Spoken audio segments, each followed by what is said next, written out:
Selamat pagi dan salam sejahtera bagi kita semua. Good morning. In this third session of this morning, or the session 8 of this symposium, we will hear from our two experts about current antibiotics management in critical care. For the first speaker, I will introduce Dr. Heri Kurniawan. Dr. Heri will give the topics clinical dilemmas that delay appropriate antimicrobial treatment. How early is the appropriate therapy? Dr. Heri lulus kedokteran dari FKUGM tahun 2009 dan menempuh pendidikan spesialis penyakit dalam di FKUI dan lulus tahun 2016, dan beliau lulus sebagai konsultan pulmonologi FKUI tahun 2020, dan saat ini beliau bekerja sebagai staf divisi respirologi dan critical ill di Departemen Penyakit Dalam RSCM FKUI. Kepada Dr. Heri, waktu dan tempat kami persilakan. Thank you, Dr. Fajar, for the introduction.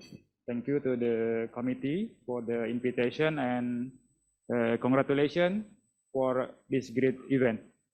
But I need a permission, Dr. Fajar. I will use bahasa for present my topic. Teman-teman sejawat sekalian, saya diberikan topik mengenai dilema klinis yang mungkin menyebabkan kita sebagai seorang dokter terlambat dalam memberikan suatu antimikrobial yang sesuai dengan kebutuhan pasien. Profesor, dokter, dan teman-teman sejawat sekalian, kadangkala dalam praktek klinis kita sehari-hari, seringkali kita menghadapi kondisi-kondisi klinis yang menjadi dilema, sehingga kadang-kadang kita terlambat atau kadang-kadang kita delay untuk merespon kapan kita harus memulai antibiotik, atau kapan kita harus meneruskan, atau bahkan kapan kita harus stop antibiotik. Jadi seperti contohnya misalnya ketika kita merawat seorang pasien, kemudian clinical kondisinya membaik, tapi ketika kita menerima kultur, ternyata kulturnya, loh kok resisten? So what gitu ya, kita mau terusin aja the winning team atau mau kita ganti gitu ya. Yang lain misalnya, yang lain kondisi klinisnya misalnya memburuk gitu ya. Jadi kita merawat pasien, kita berikan antibiotik 3-5 hari, kondisinya memburuk, tapi kemudian kita nggak punya kultur. Apakah misalnya kulturnya nggak dapat atau belum tumbuh? Nah pusing deh kita itu. Itu mau diapain nih pasiennya? Mau di second empirik lagi atau mau kita kombinasi atau mau gimana gitu? Atau contoh lainnya misalnya klinisnya memburuk, kulturnya keluar, loh kok sensitif gitu ya? Tapi klinisnya memburuk, gimana nih gitu ya? Atau yang mungkin yang sering klinisnya memburuk dan ternyata ketika kulturnya keluar hampir semua antibiotik itu resisten gitu ya. Jadi memang sebagai dokter sih kita penting banget untuk bisa merespon kondisi-kondisi tersebut sehingga diharapkan memang kemungkinan mortality dari pasien itu dapat kita turunkan gitu ya. Kenapa demikian? Memang berdasarkan global data bahwa pneumonia ini merupakan salah satu penyebab kematian utama gitu ya, karena apapun ya di dunia ini ya dia nomor 4 penyebab kematian. Jadi sehingga kalau kita terlambat atau kita delay lagi dalam memberikan treatment atau mengantisipasi perubahan kondisi pasien, itu kemungkinan dapat pula meningkatkan risiko kematian pada pasien-pasien yang kita tangani. Nah, kita kembali apa sih pneumonia itu gitu ya. Kalau per definisi pneumonia itu adalah suatu inflamasi pada parenkim paru yang disebabkan karena infeksi gitu ya. Jadi ketika ada suatu inflamasi di parenkim paru yang bukan karena infeksi, yaitu nggak kita sebut sebagai pneumonia gitu ya. Apa gejala-gejala yang tipikal? Biasanya dia ada demam yang akut, ada batuk, ada sputum purulen, atau dia kalau memberat sampai dengan sesak napas, dan dapat pula terjadinya nyeri pleuritik pada pasien-pasien kita. Dan tipikali kita membagi pneumonia ini menjadi 3 grup, 3 kategori gitu ya, yang dimulai dari CAP gitu, Community Acquired Pneumonia gitu.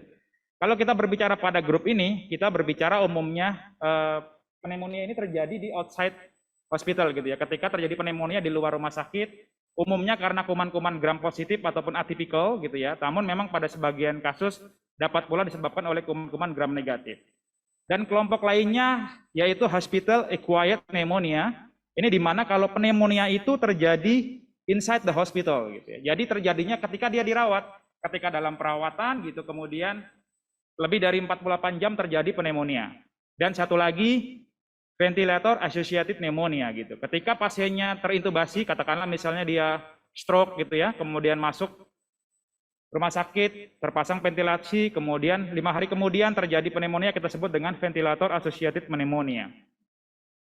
Nah, mengapa hal ini penting gitu? Karena ini sebagai suatu spektrum pneumonia gitu. CAP ke HAP, VAP itu biasanya dihubungkan dengan peningkatan risiko kuman-kuman MDR gitu ya. Kuman-kuman yang resisten terhadap antibiotik gitu. Jadi semakin CAP, semakin ke HAP, VAP, risiko MDR-nya semakin tinggi, kemudian risiko mortalitas dan morbiditasnya juga sangat akan meningkat. Sehingga memang sebagai dokter, sebagai internis, sebagai pulmonologis, kita mesti kasih big attention terhadap kasus-kasus seperti ini. Apalagi ketika kita menghadapi kasus-kasus HAP ataupun VAP. Nah, kemudian kita lihat sebenarnya pada kasus-kasus HAP, VAP gitu. Patogen apa sih yang paling sering gitu ya, yang kemungkinan menyebabkan terjadinya infeksi pada pasien-pasien yang kita rawat gitu. Jadi dari berbagai literatur memang HAP VAP ini disebabkan oleh wide spectrum patogen. Jadi ada banyak sekali kemungkinan mikroba yang dapat menjadi penyebab pada pasien-pasien tersebut gitu. Yang tipikal yang banyak kita terapi, kita bicarakan kalau penyebabnya adalah bakteria. Jadi bacterial pathogen gitu ya. Jadi yang paling banyak atau cukup banyak itu adalah kelompok kuman-kuman MDR gram negatif gitu ya. Kelompoknya si Pseudomonas gitu ya, atau kelompoknya Enterobacter gram negatif gitu. Misalnya dia E. coli atau Klebsiella pneumonia yang MDR gitu ya. Acinetobacter termasuk juga bisa jadi Staphylococcus, MRSA ataupun MSSA. Itu biasanya bakteri-bakteri yang cukup sering menjadi causative microorganism pada pasien-pasien HAP ataupun VAP. Nah, memang kemungkinan antimicrobial flora ini bisa sangat bervariasi, ya tergantung memang dari di mana rumah sakitnya gitu, negara mana gitu, dan termasuk mungkin ICU di rumah sakitnya.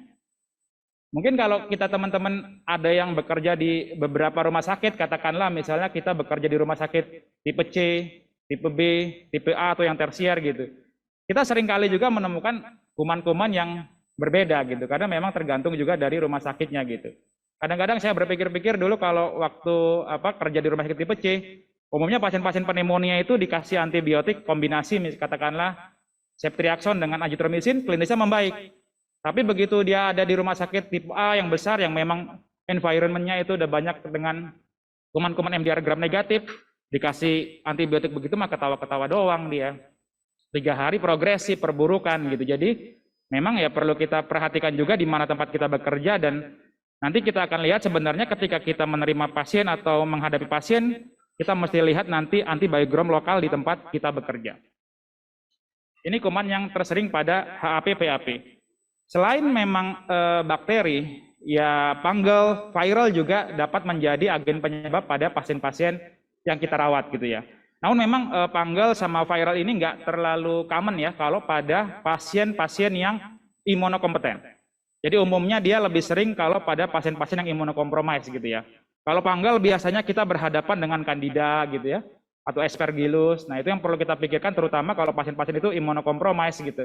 Atau pasien kanker yang pasca kemoterapi gitu ya, atau dia ada gangguan imun, kita mesti pikirkan kemungkinan juga fungal selain bakteri.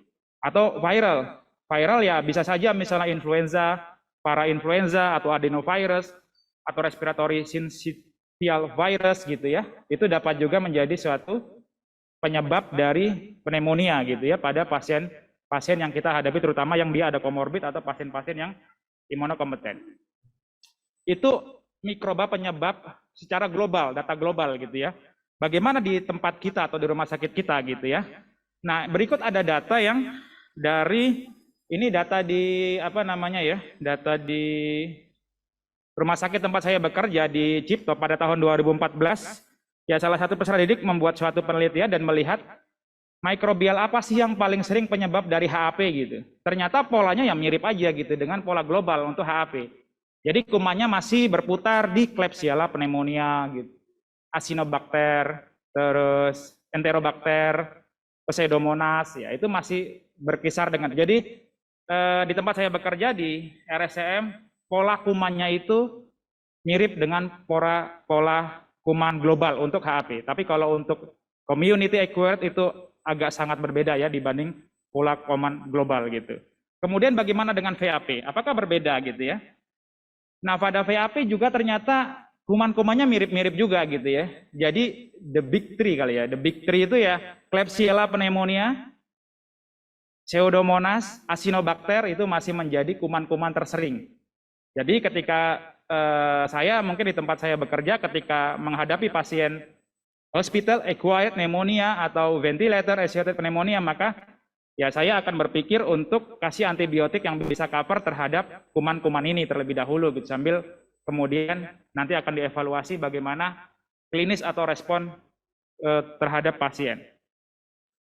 Nah, rekan-rekan sejawat sekalian, jadi ketika kita mencurigain seorang pasien kita itu menderita HAP ataupun VAP, maka segera kita pastikan kita ambil kultur gitu ya. Karena untuk nanti melihat kira-kira kausatif mikroorganismnya apa untuk kita gunakan nanti untuk adjusting antibiotik pada pasien-pasien kita gitu ya. Cuman memang kadang-kadang yang jadi problem memang kadang-kadang kulturnya nggak mudah didapat, sehingga kadang-kadang perlu juga melakukan suatu tindakan invasif untuk dapat mengambil kultur gitu ya. Tapi memang sangat diharapkan bahwa kultur itu harus diambil dulu sebelum kita kasih antibiotiknya gitu ya. Untuk nanti kita lihat mengganti antibiotik bila diperlukan. Kemudian antibiotik empirisnya harus segera kita mulai gitu ya pada pasien-pasien yang sudah kita diagnosis sebagai HAP atau PAP. Kemudian nanti kita akan lihat bagaimana clinical respon dari pasien-pasien tersebut. Nanti kita akan lihat. Kemudian apa yang akan kita berikan gitu ya. Jadi empirik antibiotik pada HAP gitu ya. Pada HAP. Jadi memang ideally gitu ya. Idealnya kita menggunakan suatu antibiogram lokal di tempat kita bekerja gitu ya. Yang idealnya itu ya spesifik di hospitalnya di tempat kita bekerja, spesifik di unitnya misalnya di ICU gitu ya. Populasi juga spesifik dan itu di-update secara reguler gitu. Jadi kita bisa pakai itu. Jadi kalau kita punya itu akan sangat membantu sekali buat kita. Atau mungkin kalau teman-teman ada yang pernah ikut ini apa namanya course PPRA gitu kan, itu kan diajarkan membuat pola kuman gitu ya untuk pola kuman lokal di tempat kita bekerja itu. Jadi kalau ada itu kita bisa menggunakan itu gitu ya. Dan juga diharapkan memang antibiotik empirik yang kita kasih tadi itu bisa mengcover kuman-kuman MDR gram negatif termasuk Pseudomonas aeruginosa pada infeksi karena HAV gitu ya. Nah, yang jadi problem kadang-kadang kita nggak punya nih antibiogram lokal gitu, atau antibiogram lokalnya itu nggak regularly diupdate gitu ya. Nah, kalau seperti itu ya kita bisa menggunakan guideline global ya, ada IDSE, ada NICE, atau kita bisa menggunakan yang lain gitu. Tapi mungkin yang cukup sering kita gunakan di kami menggunakan IDSE atau ATS yang terakhir diupdate untuk SIB, VIP pada tahun 2016 gitu ya. Kita bisa lihat di sini gitu ya. Jadi kita bisa menggunakan antibiotik yang punya efek terhadap Pseudomonas atau MDR gram negatif. Apakah dia misalnya pada grup beta lactam gitu ya, atau non beta lactam gitu ya. Misalnya kita lihat di sini misalnya piperacillin tazobactam, cefepime gitu ya, ceftazidime, levofloxacin, atau golongan carbapenem. Itu golongan-golongan beta lactam dan quinolone gitu ya. Ini ada pilihan-pilihan lain yang bisa kita gunakan. Nanti yang penting buat kita adalah ketika kita akan memulai empirical antibiotik, maka kita perlu menilai kira-kira di awal, ini kita bisa mau kasih tunggal aja dulu satu antibiotik, atau enaknya kita langsung kombinasi antibiotik gitu ya. Itu kadang-kadang juga menjadi suatu persoalan tersendiri di lapangan gitu ya. Jadi IDSA mengatakan bahwa kalau pasien-pasien HAP itu masuk ke dalam grup yang high risk gitu ya, yang high risk itu artinya dia butuh ventilatory support atau dia ada septic shock, maka sebaiknya kita langsung kombinasi dua kelas antibiotik gitu ya, dua kelas antibiotik yang dengan kelas yang berbeda gitu ya. Atau misalnya dia ada structural lung disease ya, kena HAP gitu, atau dia ada riwayat penggunaan antibiotik dalam 90 hari terakhir, IV antibiotik, itu dapat kita pertimbangkan untuk kombinasi dua antibiotik. Tapi kembali lagi nanti kepada bagaimana judgement klinis kita melihat kondisi pasien kita. Namun kalau nggak ada hal-hal di atas, misalnya dia HAP tapi dia misalnya low risk, dia tidak ada kebutuhan ventilatory support, atau dia nggak septic shock, nggak shock, kita bisa start dengan satu antibiotik terlebih dahulu, kemudian nanti kita akan evaluasi, kita lihat bagaimana respon antibiotik yang kita berikan. Bagaimana dengan VAP gitu ya, ventilator associated pneumonia. Nah ini juga ada di IDSA yang 2016. Sebenarnya sih relatif sama ya dengan HAP tadi ya. Jadi dia empirical antibiotiknya itu menggunakan antibiotik yang punya cover terhadap kuman-kuman MDR gram negatif dan Pseudomonas gitu ya, baik dari kelompok misalnya beta-lactam, misalnya Pyrrolizobactam atau cephalosporin gitu, atau carbapenem atau monobactam gitu ya.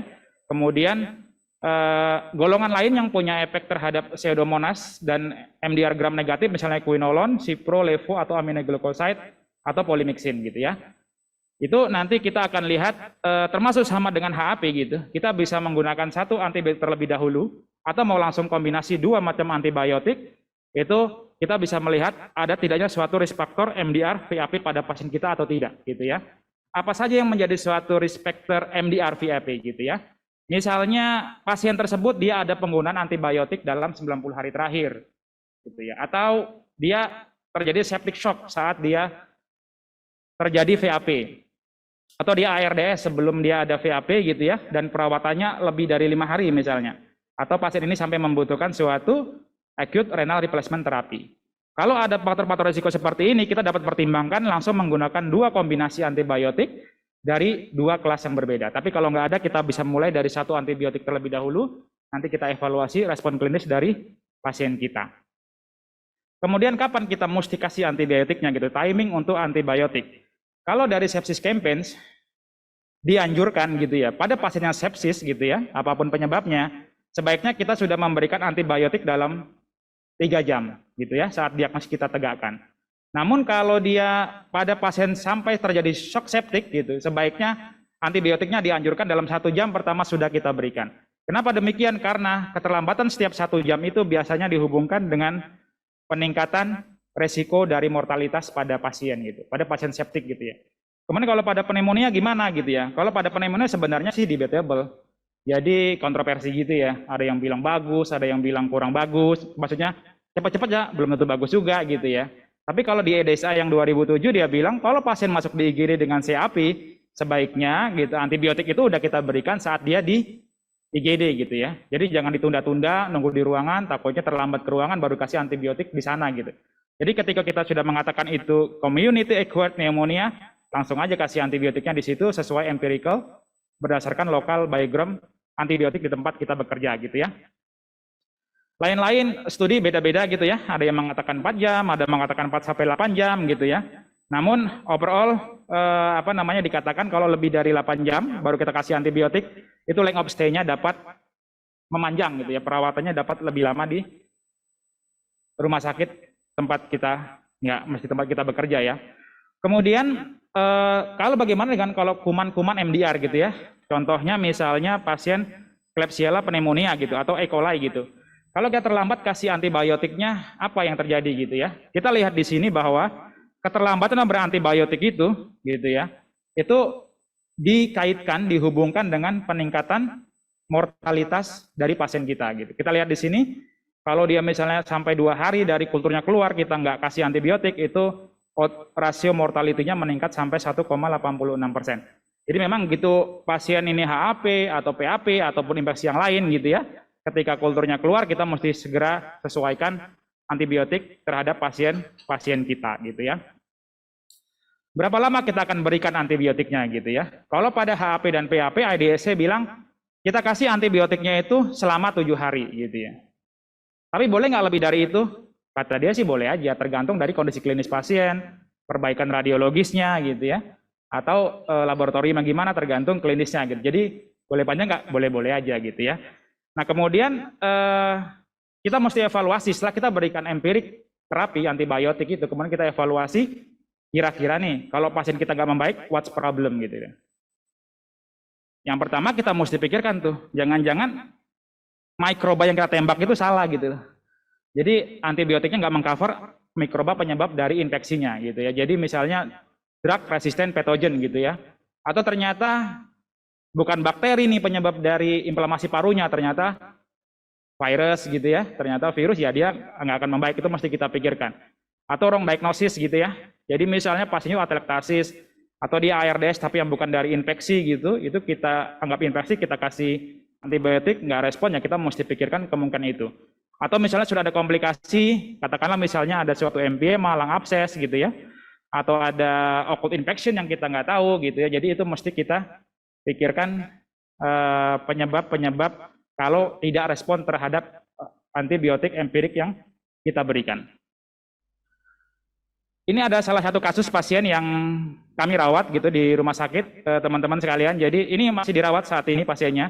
Jadi ini laki-laki 59 tahun gitu ya, dia dengan severe pneumonia dalam terapi meropenem dan levofloxacin gitu ya. Jadi dikonsulkan ke saya karena dia perburukan sesak napas sampai dia butuh ICU, turun ke ICU gitu ya. Demam tinggi, terus dia masuk ventilator, tapi nggak beruntungnya kulturnya nggak ada gitu. Mumet juga saya jadinya gitu ya. Dan fotonya seperti ini gitu ya. Jadi white opacity hampir seluruh lapangan parunya gitu. Dia dalam terapi meropenem dan levofloxacin gitu. Terus dicek, ini labnya banyak sih, cuma saya tampilkan yang related sama infeksi. CRP-nya 337, PCT-nya 4,6. Wow, gitu kan. Jadi dia sepsis, dia pneumonia berat sampai butuh ventilator gitu ya dalam terapi mero dan lepo. Kemudian saya lakukan bronkoskopi gitu. Tujuannya saya mau bersihkan aja airway-nya, saya lihat dalamnya seperti apa, dan memang teman-teman bisa lihat di sini ya sekret ya, mukus, purulen seperti itu banyak, saya bersihkan, kemudian saya ambil kultur gitu. Kemudian antibiotiknya yang tadi saya stop, kemudian saya ganti dengan ceftazidime avibactam. Saya kombinasi dengan tigecycline, antibiotik pada pasien tersebut. Nah, alhamdulillahnya 3 hari kemudian, 3 atau 4 hari itu clinical kondisi pasiennya itu alhamdulillah membaik gitu ya. Dengan tadi saya ganti antibiotiknya gitu. Jadi kita lihat di sini dari foto toraknya tadi masih ada si infiltratnya kanan kiri, tapi sudah lumayan banyak berkurang. Dan kemudian 3 hari kemudian itu saya ulang, si CRP-PCT-nya itu sudah jauh banyak menurun gitu ya. Nah, ternyata kemudian dari balnya keluar, kumannya keluar, carbapenem resistant Klebsiella pneumonia. Alhamdulillah sih tadi nembaknya pas gitu ya. Untungnya pas gitu. Kalau nggak pas pusing juga saya tanya sama keluarganya gitu ya. Dan alhamdulillah sekarang pasiennya udah keluar dari ICU, masih dirawat sih, masih di ruang biasa, mudah-mudahan membaik terus pasiennya gitu. Nah, ini memang salah satu bukan salah satu, sering juga hal-hal seperti ini kita hadapi di praktik klinis kita sehari-hari gitu. Dan kalau coba kita lihat dari IDSA 2022, mereka emang disampaikan di sini gitu ya. Pada kasus-kasus yang infeksi oleh CRE ya, carbapenem resistant enterobacter gitu ya, itu memang kita punya pilihan antibiotik, kita bisa pakai ceftazidime avibactam, atau meropenem favorbactam, atau imipenem cilastatin relebactam. Tapi yang saya ketahui sih untuk di Indonesia meropenem favorbactam ataupun imipenem relebactam belum ada. Tapi kalau ceftazidime avibactam sudah ada, walaupun memang kelihatannya belum terlalu lama ya, mungkin setahun terakhir sudah mulai masuk. Mungkin beberapa rumah sakit sudah mulai banyak menggunakan antibiotik ini gitu. Jadi ini menjadi salah satu pilihan ketika kita mencurigain pasien-pasien kita itu mungkin terinfeksi oleh carbapenem resistant enterobacter. Jadi kita bisa pertimbangkan penggunaan antibiotik ini gitu ya. Jadi kemudian avibactam ini merupakan suatu kombinasi antara antibiotik ceftazidime yang dikombinasi dengan avibactam gitu ya. Avibactam ini merupakan suatu inhibitor beta laktamase yang dia cukup baik ya untuk menghambat beta laktamase dari berbagai gen-gen yang dihasilkan oleh kuman-kuman yang MDR tersebut gitu ya. Berapa dosis yang kita akan berikan kalau kita pakai ceftazidime avibactam gitu ya. Jadi dosis yang kita gunakan itu adalah 2,5 gram IV per 8 jam, kemudian kita berikan drip selama 3 jam gitu ya. Kalau untuk kita kecurigaan kuman-kuman CRE atau DTR Pseudomonas aeruginosa gitu ya. Nah, ceftazidime avibactam ini dia dikeluarkannya atau relaksatornya itu di ginjal gitu, sehingga kita perlu lakukan adjusting dose pada pasien-pasien yang dengan gangguan ginjal gitu. Jadi kita perlu adjusting dose, namun kalau dia di liver dia tidak problem gitu ya, dia bisa keberikan. Dan bisa kita lihat juga bahwa ini terkait juga dengan safety dari ceftazidime avibactam gitu ya. Kalau kita lihat di sini memang salah satu efek samping yang paling sering muncul dari data-data itu adalah acute kidney injury. Jadi saat kita berikan ini sebagian kecil pasien itu dia ada terjadi acute kidney injury, sehingga ketika kita berikan ceftazidime avibactam maka kita perlu evaluasi fungsi renal secara berkala. Yang lain bisa dari alergi, ras ataupun yang lain gitu ya. Nah, ini ada juga suatu retrospektif atau case series gitu ya, yang menggunakan Ceftazidime avibactam sebagai cell terapi untuk pasien-pasien dengan carbapenem resistant organism ya. Kita lihat di sini memang ini studi ini dia retrospektif ya, dilakukan tahun 2013 sampai 2016 gitu ya. Di sini kita lihat dari ini pasien-pasien 38 pasien ini yang dia gagal ya dengan antibiotik sebelumnya gitu ya. Kemudian diberikan sama avibactam, kita lihat di sini 26 pasien itu atau kurang lebih sekitar 70% itu dia clinical improvement setelah diganti dengan antibiotik Ceftazidime avibactam gitu ya. Jadi ini dapat menjadi salah satu opsi antibiotik ini bila kita menghadapi pasien-pasien kita yang klinisnya tidak membaik setelah kita berikan antibiotik, katakanlah udah kita berikan yang memiliki efek anti Pseudomonas, kita bisa pertimbangan menggunakan antibiotik ini. Waktu 1 menit lagi, Dr. Heri. Iya, Dok. Ini sebenarnya 2 slide terakhir, Dok. Mungkin bahasnya, Dok. Jadi ini real world experience-nya gitu ya, menggunakan Ceftazidime avibactam gitu ya. Jadi ini studi yang dilakukan oleh Sarah gitu ya, yang dipublish di IDSA juga. Dikatakan di sini bahwa kalau kita kasih Ceftazidime avibactam dalam 48 jam infeksi itu dihubungkan dengan protektif gitu ya, efek protektif. Jadi lebih baik kita kasih memang di awal dibanding kita terlambat memberikan antibiotik ini gitu ya. Tapi ini merupakan suatu retrospektif cohort study gitu ya.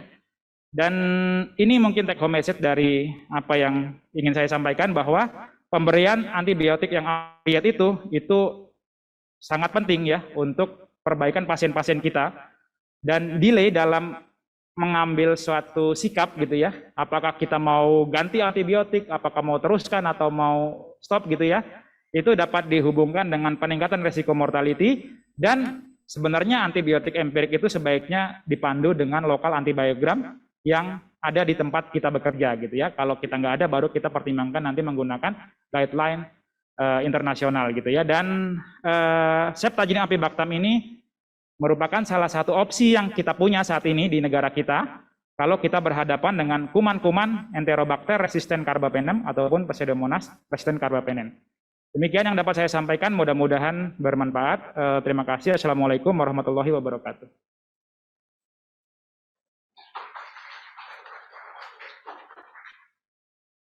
Dr. Heri atas presentasi yang sangat baik dan sangat inspiratif dan menarik ini. Sesi diskusi untuk topik ini akan dilanjutkan setelah selesai topik kedua ya. Berikutnya, for the second topics, we have a guest speaker from Philippines that will join us via online streaming. Mohon panitia bisa menyiapkan. And this is because this is an interactive session. So we hope you join the polling from the link that is shown in front. So the discussion and will be going smoothly. Hello, Dr. Chua. I will introduce Dr. Mitzi Marie M. Chua. Dr. Chua will bring the topics, the de-escalation concept. Is this appropriate therapy to save patient lives in critical illness? And I will give an introduction. Dr. Chua completed the residency in internal medicine in Cebu General Hospital in Philippines and the adult infectious disease consultant from University of the Philippines. Today, Dr. Chua works as infectious disease consultant and associate professors at Cebu Institute of Medicine. To Dr. Chua, the time is yours. Thank you so much for the kind introduction, Doctor. First of all, I would like to congratulate the organizing committee for this successful convention on its 11th run. So my topic assigned for today in the next 20 minutes is on de-escalation. Is this appropriate therapy to save patient lives in critical illness? And it will actually be very consistent with our first speaker for this leg of the convention. So for our next slide, these are my disclosures. I'm actually not controlling the slide because, as I've mentioned, I just have a few questions for our audience that I hope we will generate your support and interaction. The next slide will show to you the objectives of this session. So we would like to discuss the concept of de-escalation as mentioned in the setting of the critically ill. I'll make it very simple, going through the what, who are the patients most appropriate, when to do it, and how to do it. And finally, we have some highlight on a novel beta-lactamase inhibitor antibiotic as to its potential key role in empiric therapy. So let's start with the first part, which is the what. In the next slide, we have a very simple definition of de-escalation. If I may use 3 words, it just means broad to narrow, meaning to say, it actually has something to do with an antimicrobial policy. So antimicrobial because it also includes antifungal in the strictest sense. So from going initially broad, followed by a reassessment based on cultures, so that once the results are available, we can choose the most narrow spectrum that is still effective for the infection of our patient. In the next slide,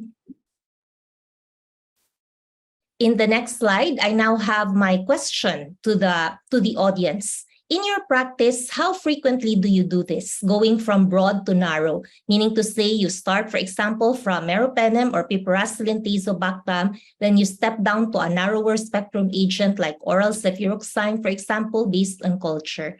So do you do this A, frequently, B, sometimes, C, rarely, or D, none at all because you don't feel comfortable with the concept? May we see how many seconds do they have to key in their answers? I hope I'll be able to see that in the screen in a few seconds. So I'll just wait for the feedback from our tech team. Can we have their answers?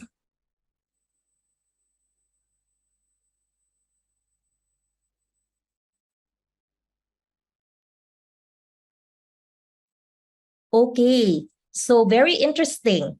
So at least there's none at all. I'm really happy with that. So half do it sometimes and half do it rarely. Oh, it's changing. It's changing. So more or less sometimes.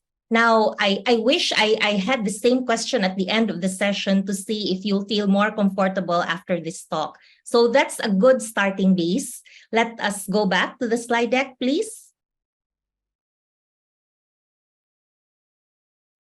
Okay, in the next slide, having asked and touched base with you, I divided this talk into 4 subtopics. So the first is antibiotic de-escalation in the ICU and how is it best done? Next slide, please. So this is actually coming from a 2015 article that elaborates more on the basic practices of de-escalation. So in the ICU setting, as shown in the slide, about half of patients with severe sepsis do undergo de-escalation. So it actually mirrors your response. About 50% of you said you sometimes do that. In VAC, wherein the mortality rates are expectedly higher, it can be performed at similar rates, but if it is a multi-drug resistant organism, then the rate is low at less than 10%. Next slide. So what is the evidence of doing de-escalation therapy or strategy? So can you kindly click on the next? We actually have 4 observational studies that I would just like to highlight in the interest of time as to the results. So in the study of Relio et al., the VAC mortality rate was significantly lower in de-escalated patients compared to those with no change in the antibiotics, and the percentage is really significant at 18 versus 43%. In the study of Kolev, he is always alluded to as to early appropriate antibiotic therapy. He did an analysis of 398 VAC patients, and the mortality rates were also significantly lower for those in whom therapy was de-escalated compared to those experiencing no de-escalation at all, or the empiric regimen, the starting regimen was not changed. In the next study by Guansu et al., The antibiotic de-escalation was associated with significantly decreased mortality rate as well. And finally, we have one more prospective observational study. The ICU length of stay was significantly longer for culture positive who were not de-escalated and were not modified, but the mortalities remained the same. Now, your next question might be, should it be all observational studies? Are there no clinical trials that were randomized that studied specifically on de-escalation? At least based on this 2015 review, there were 2 trials, but the results were not as positive. In the study of Kim et al., for example, the study compared the use of imipenem and vancomycin with de-escalation versus maintaining the regimen all throughout. And here in the next bullet there, the mortality and the length of stay were similar, but the emergence of MDR, especially MRSA, was more frequent. And I think that is really one concern that more or less we have in terms of the level of comfort of de-escalation. With the Leon et al. Study on the right side of your screen, what was compared was the continuation of empiric de-escalation led to prolonged duration of ICU stay. And new infection rates were a bit higher for those who were de-escalated compared to the non-de-escalated group or the continuation group. But the last bullet there shows that there is really no change in mortality between both groups. So in the next slide, this will actually answer the question, how then should we do de-escalation? Number one, non-negotiable is really to obtain cultures. We have to obtain them at the time that we see the patient and consider the patient septic, because this will be our basis actually if we can move forward and go ahead with de-escalation. Empiric means covering all, and so directed therapy is only possible when the culture results come out. In the figure on your right, will actually summarize that de-escalation strategy is not a very easy procedure with just one decision. It means that it starts with empiric, what we think at the ER level, but it has to be appropriate on the right hand, upper hand of your screen, based on the cultures, based on the site of infection. And the lower box will tell you that de-escalation can actually be done through a lot of strategies. It can mean stopping if there is no infection. It can mean going to oral antibiotic or going narrower spectrum. Now, in the next slide, can we click into the next slide, please?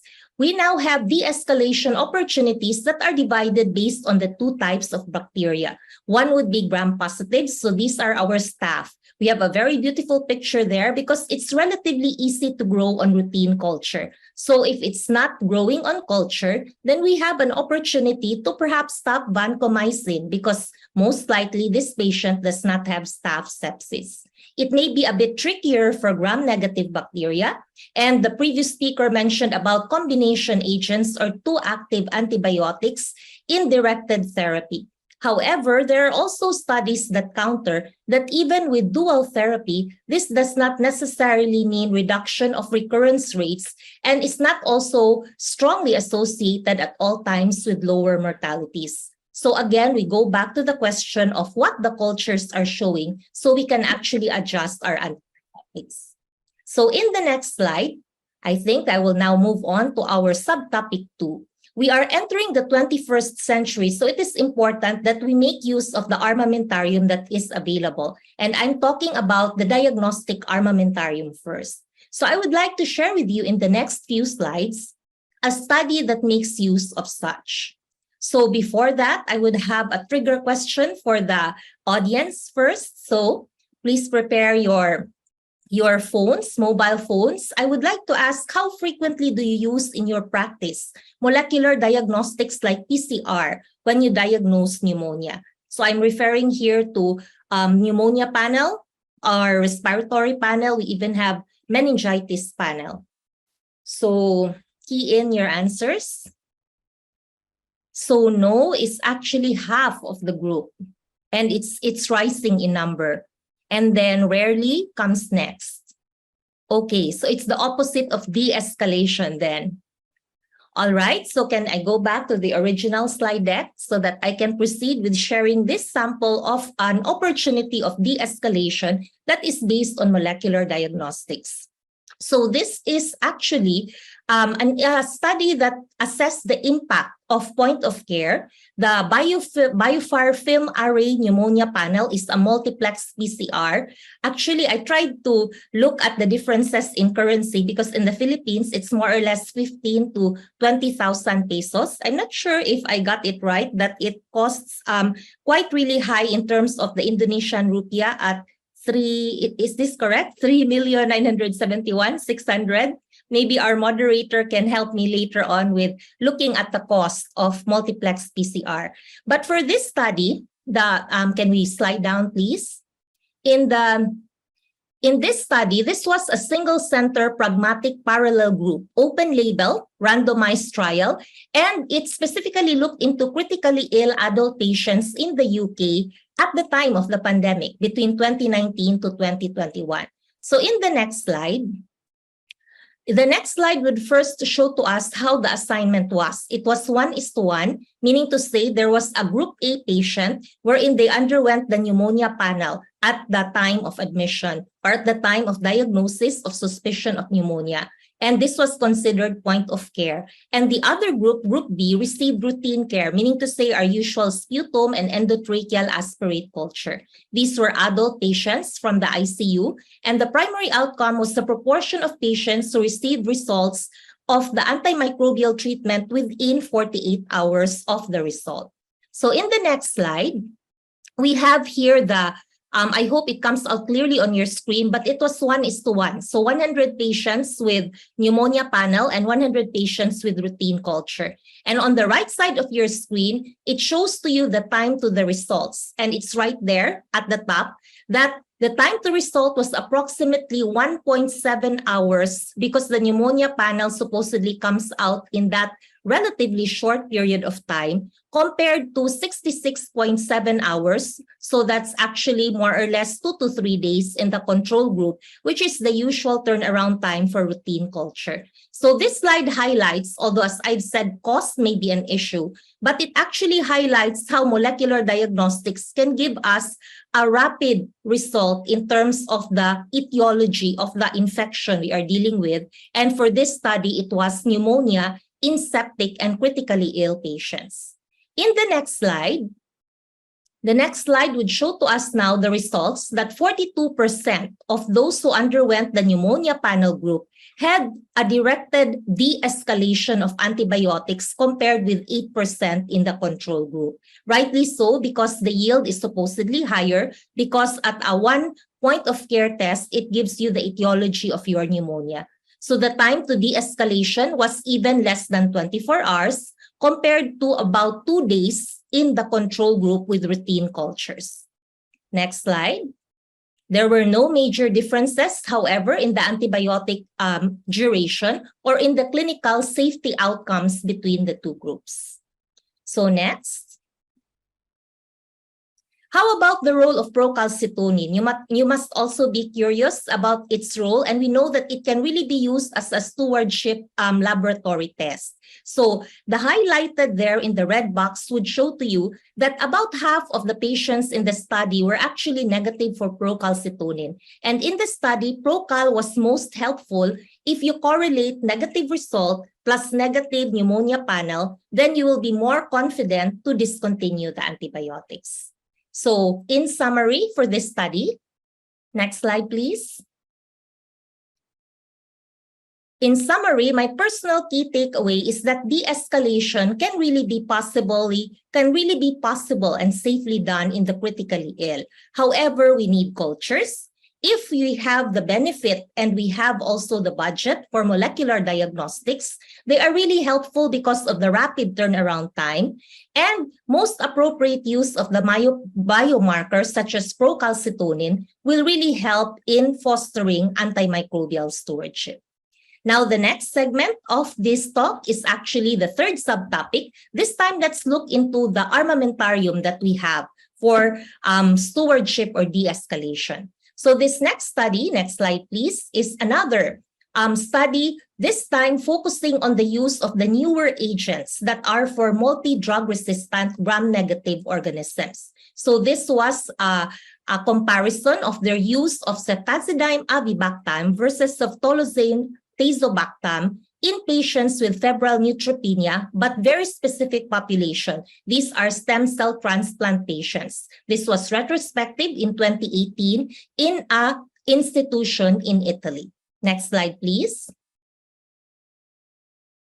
And the objective and the results were that there were only 70 patients and 13% of these used ceftazidime avibactam as definite therapy for carbapenem-resistant organism. I don't think there's a problem with definite, but take a look at the second bullet. There were some patients wherein empiric therapy was used in 2 patients, but one was positive carrier status for carbapenemase organism, and the other was non-carrier but in septic shock treatment. And the third indication there is empiric therapy for FUO in an identified carbapenemase resistant or carbapenem resistant CLEB carrier.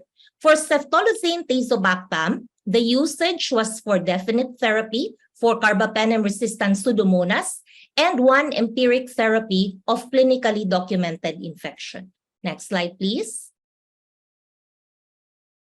So, in the autologous stem cell transplant patients, they were fewer at 39. The ceftazidime avibactam use was for definite therapy compared to, and the overall mortality rate at 30 days was actually 0%. But take note that these are very, very small numbers. Now, why am I pointing out this specific study? The next slide would explain that.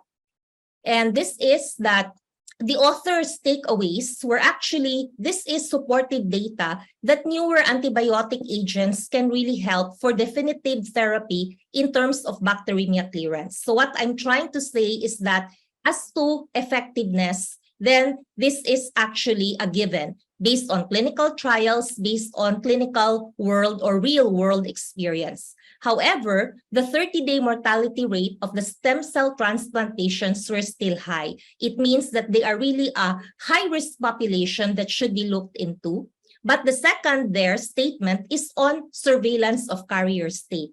Again, even in the Philippines, we don't do testing for colonization index because the cultures are really quite expensive. However, if we do it as targeted, for example, in this very high-risk population that there is very little time or allowance if this patient goes into sepsis, then this would be one indication or one good situation where knowing colonization prior would be important. So in this study, since they knew that some were carriers already of carbapenem-resistant organism, when the patient manifested with fever or signs of sepsis, then their empiric antibiotic therapy were already either of the 2 agents that had activity against carbapenem-resistant organisms. So the next slide are actually my personal takeaways from this study, meaning identification of the high-risk population is very important. I don't think we can do that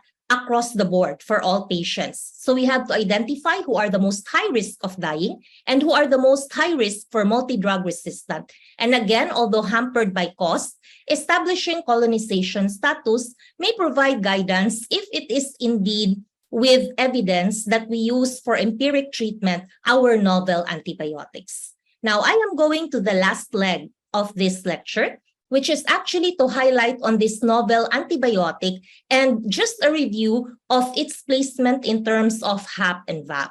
So the previous speaker already showed a similar slide. In the next slide, please, about avibactam being a novel beta-lactamase inhibitor. So we know that we have the traditional beta-lactam inhibitors that act on the beta-lactam ring, but our avibactam acts on the DBO, which makes it different in terms of its expanded spectrum of inhibition, and the mechanism of inhibition is considered reversible. The next slide would be more meaningful in terms of the coverage of avibactam. So this is comparison of the clavulanic acid and the tazobactam. So the Ambler class of beta-lactamases are actually classes A, B, C, and D. And the most common of the ESBLs belong to class A. And we know that the 3 beta-lactamase inhibitors at least have activity for the TEM and SHV class A beta-lactamase. However, when we talk about KPC, we actually frequently read that in the journal, KPC class A carbapenemase, and also we have our AMP-C, which is class C. Then you will look at the difference that it is avibactam that has an expanded spectrum for that. And finally, the one thing that I'd like to point out in this slide also is that for class D, OXA48, this is actually susceptible only to avibactam. Perhaps your question is, our lab does not do that because our laboratory does not do that either. But then it would actually be good if you are dealing with a very septic, high-risk patient that you have to cover all these potential mechanisms of resistance. So the next slide, please. The next slide will actually just be an overview of how the ceftazidime avibactam had its FDA approvals, at least US FDA approvals, based on 3 clinical trials and 1 open randomized trial. So if we may just click. So we have the RECLAIM study, which is for the complicated intra-abdominal infection, which compares avibactam with avibactam plus metronidazole with meropenem. And then we have the RECAPTURE trial for complicated UTI. And I mentioned about an open label randomized study for multi-drug resistant organism, which is REPRISE. But I would like to spend a few more slides on the REPROVE trial, which is for HAP and VAP. So can we move on to the next slide? So this is actually the study comparison of ceftazidime avibactam versus meropenem. And the primary endpoint was the proportion of patients with clinical cure at the test of cure visit, which is 3 weeks after, and with a clinically modified intention to treat and clinically evaluable analysis sets, meaning to say, based on the cultures that grew from these patients and based on their clinical improvement. The next slide would actually show to you these different populations. And in the interest of time, I will not go through them one by one, but these are the protocol definitions of the analysis populations. Next slide, please. Okay, so how about the baseline characteristics? I hope it comes clear in your screens because it's a bit small from my end, but the one in red boxes are the ones I wanted to highlight. So in this study, the mean age was 62 years old. And the question is, can we relate to the study? Were Asians represented? And the answer is yes. In fact, that's a significant number. That's about half of the total population of this study that was multi-center, carried in, if I'm not mistaken, over 100 centers in 32 countries or 23 countries. And we have the second box there. The cases were actually nosocomial pneumonia or HAP. Most of them were HAP rather than VAP, and a good number were ventilated. And if we look at the last red box, that's actually those that have prior antibiotic use. Next slide, please. So this was how the study protocol came out, enrolling close to 900 patients and more or less the same baseline characteristics between both groups and the numbers there for the different analysis populations. Next slide. Now, let's look at gram-negative pathogens that were identified at baseline. I put in red highlights again, the most common, and these are Klebsiella, and then we have also Enterobacter, cloacae, and Pseudomonas aeruginosa. I wanted to ask if you were actually seeing the same locally, because in the major institutions that I'm affiliated with, these are actually the top 3 pathogens that we also isolate from our patients with pneumonia in general. Next slide.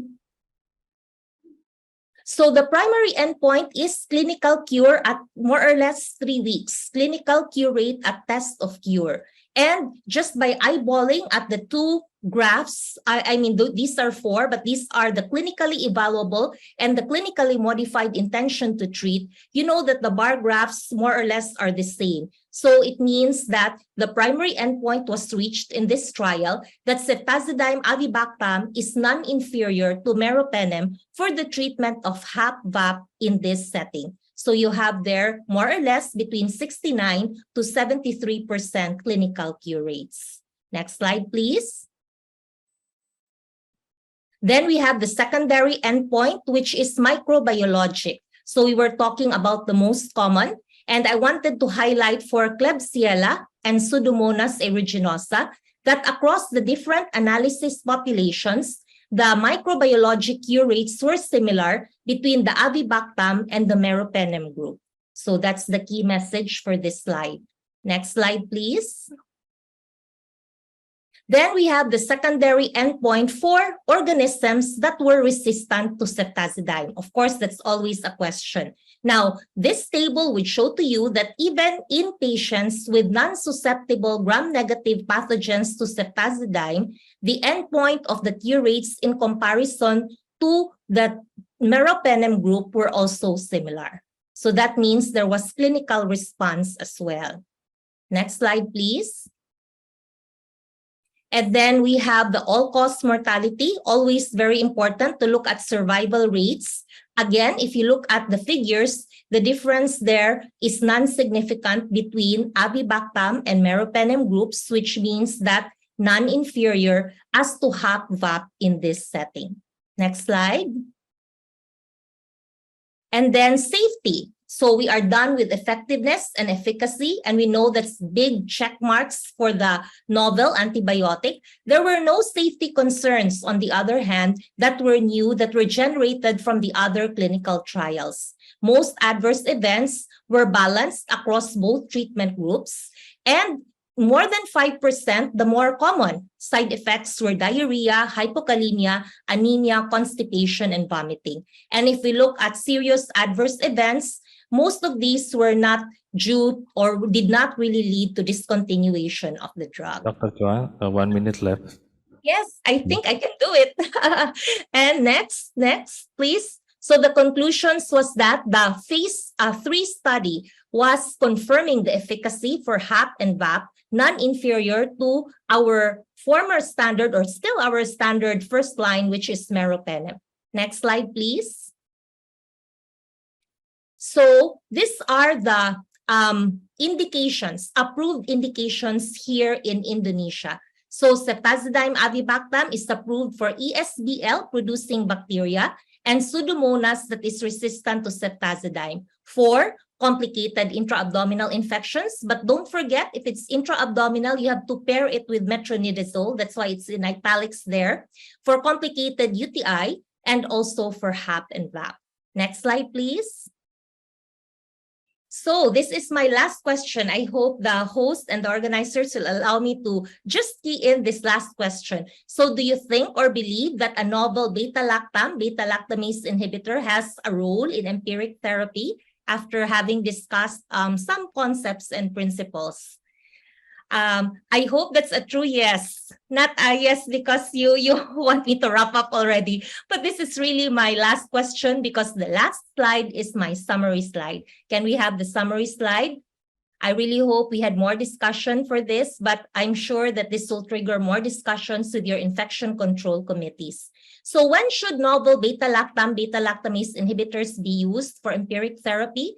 I actually animated this slide, but just click so that we can finish. We have to look into local epidemiology. The previous speaker mentioned antibiograms and then severity of the illness. For example, the critically ill, there's no time to wait. You have to hit hard and hit fast, and especially if this patient has a lot of comorbid illnesses. So in conclusion, I'm down to my last slide. Last slide, please. In summary, my first key takeaway is that number one, de-escalation is very important, especially in critical care management, and pair it with rational antibiotic use. We have to know our bugs. So don't forget, non-negotiable, take cultures first, or if you have molecular diagnostics, take advantage of them for the septic patients. And last, de-escalation is best paired with prompt and appropriate initial empiric therapy. With that, I would like to thank you for your time.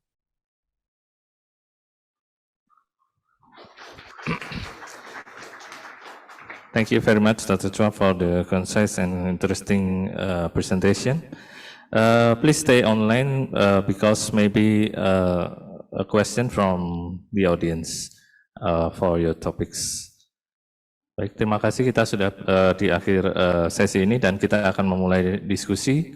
Mengingat waktu mungkin kita batasi 2 atau 3 pertanyaan. Baik, yang pertama bisa disampaikan, ditujukan kepada siapa?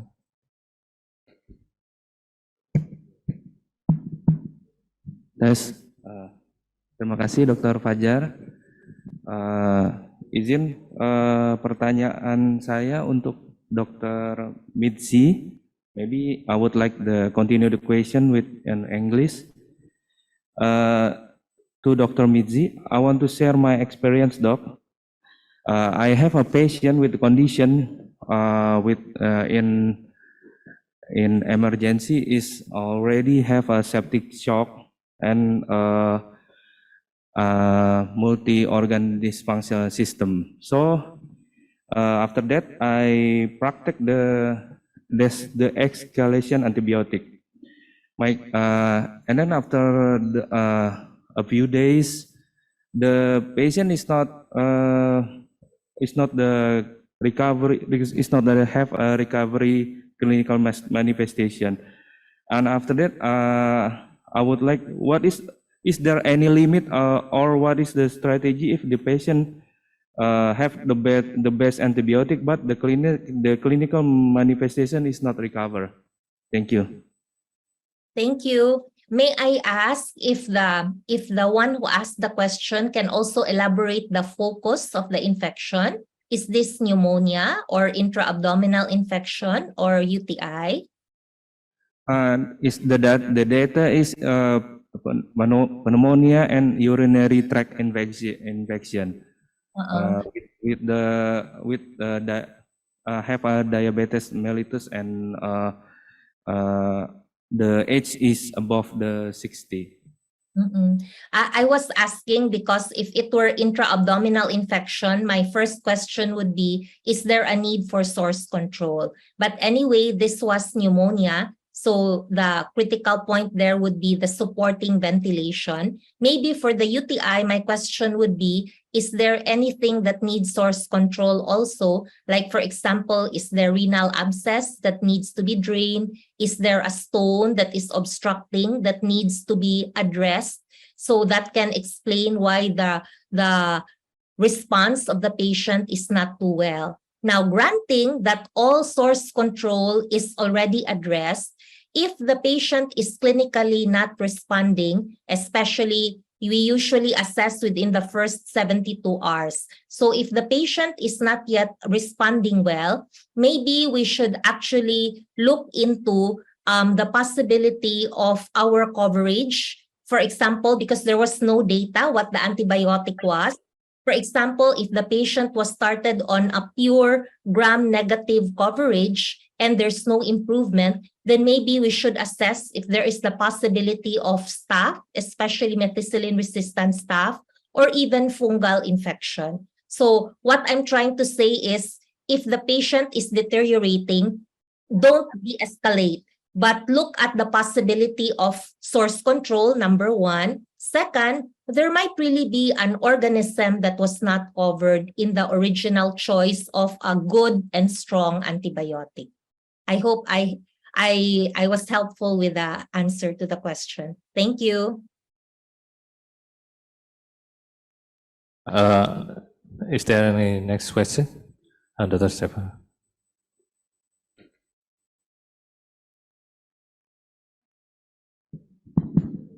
Okay, thank you for the time. Midzi, are you still with us? Yes. Okay. I'm Seva from Jakarta. There was a nice talk from you. I want to ask that one direct question. When would you firstly come to use ceftazidime avibactam before meropenem in empirical therapy? What type of patient you choose? Yes.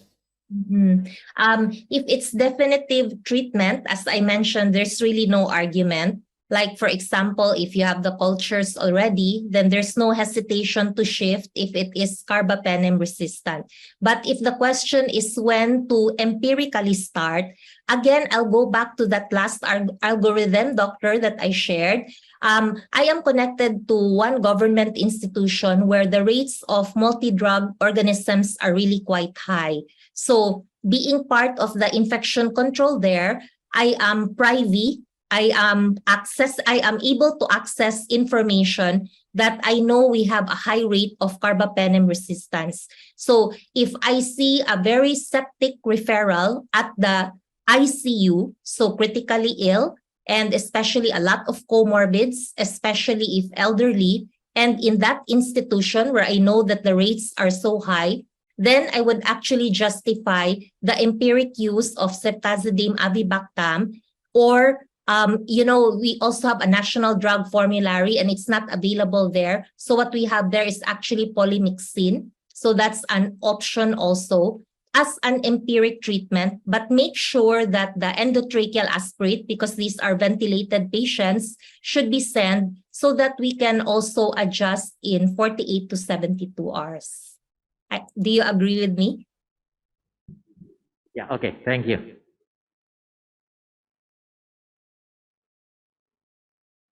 Baik, terima kasih. Satu pertanyaan terakhir dari audiens. Ada yang...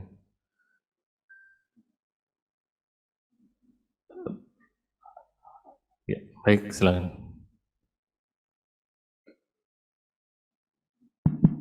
Terima kasih Dr. Fajar. Izin dok, mungkin selanjutnya untuk Dr. Heri.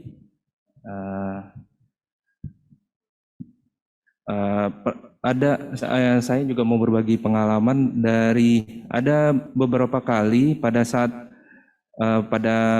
menterapi pasien, aku dengan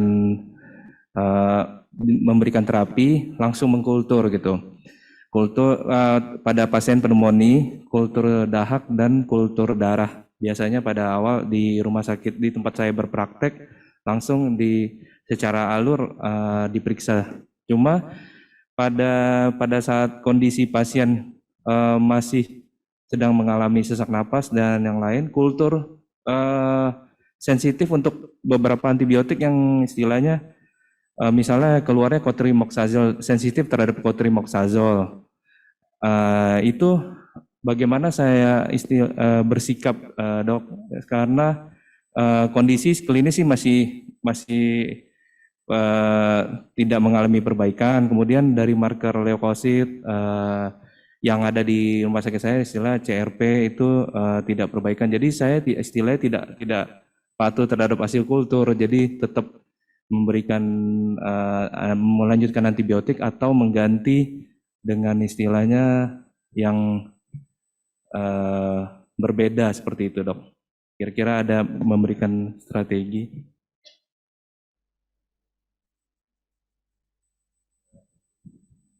Dr. Heri.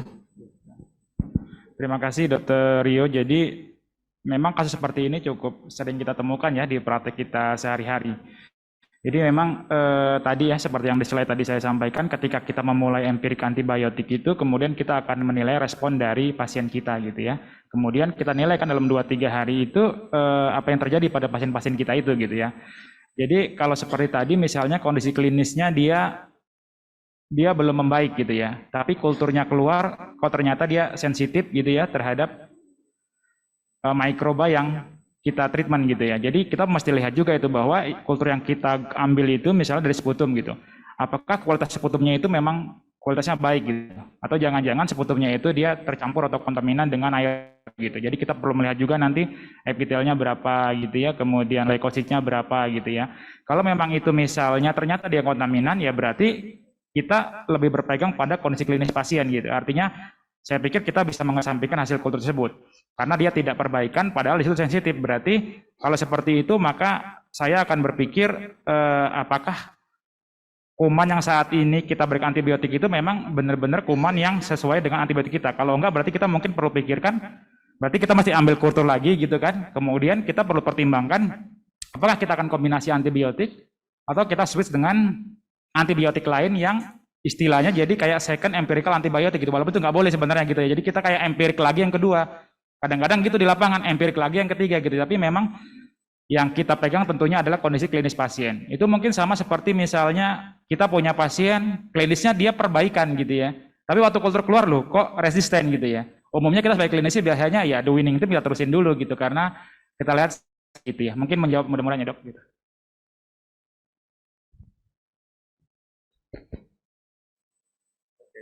Thank you. Thank you for two great speakers. Because of the time, I will close this session. Thank you for your kind attention. Ya, menyimpulkan dari apa yang kita dapatkan dari topik ini bahwa memang kita perlu memberikan terapi empirik dengan tepat dan cepat, dan juga mengetahui mikroba penyebab dan memberikan terapi deeskalasi pada time yang tepat. Thank you, Dr. Heri Kurniawan and Dr. Mitzi Chua. We